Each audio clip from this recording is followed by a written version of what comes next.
നമ്മളിപ്പോൾ എങ്ങനെയാണ് അതിൻ്റെ ഒരു നമ്മൾ ജീവിക്കുന്നത്, നമ്മുടെ അവസ്ഥ എന്താണ് എന്നുള്ളത് നമുക്ക് അറിയാവുന്നൊരു കാര്യം പറയാം.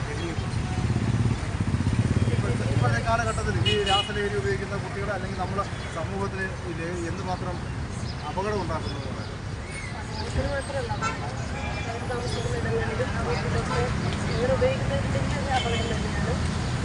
വേറെ കാര്യങ്ങൾ ചിന്തിക്കുന്നു.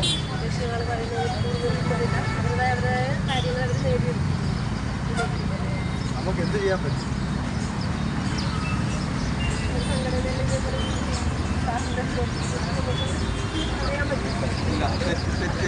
ഞാൻ തിരുത്തും. അല്ല, എൻ്റെ നേതൃത്വത്തിൽ മാത്രമല്ല പറയാം. നമ്മളെല്ലാവരും ഇതേപോലെ നമ്മൾ ഓരോ ആൾക്കാരും ഇറങ്ങിത്തിരിക്കണം. അതായത് കൊണ്ടുവരണം. പിന്നെ വിൽക്കാൻ വരുന്ന ആൾക്കാർ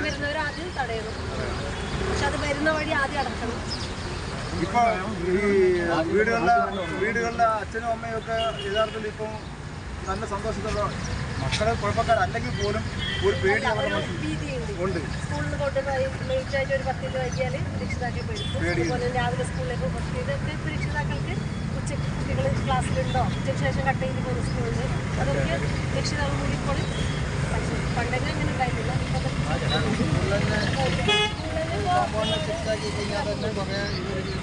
കുട്ടികളിൽ എന്തെങ്കിലും ഒരു സ്പോർട്സോ അങ്ങനെയൊക്കെ ഉണ്ടെങ്കിൽ കുറച്ചുകൂടെ മാറ്റം ഉണ്ടാവില്ല. സ്പോർട്സിലൂടെ എല്ലാ കുട്ടികളും ഒരു സ്പോർട്സ് കായികമായിട്ടുള്ള കാര്യങ്ങളൊക്കെ ചെയ്യുകയാണെങ്കിൽ ഇല്ലേ. പിന്നെ ഈ പ്രായമുള്ള അച്ഛന്മാർ ഇവരൊക്കെ വീടുകളിൽ പുകവലിക്കുന്ന ആൾക്കാർ, മദ്യപിക്കുന്ന ആൾക്കാരൊക്കെ ഉണ്ടാവും. അതും കുട്ടികളെ സ്വാധീനിക്കുന്നുണ്ട്.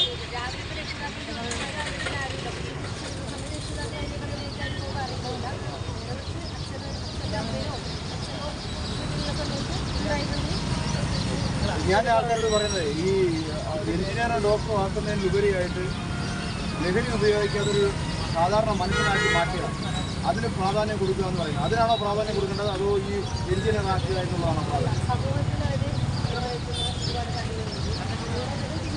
പിന്നെയാണ് അത്യാവശ്യം വേണ്ടത്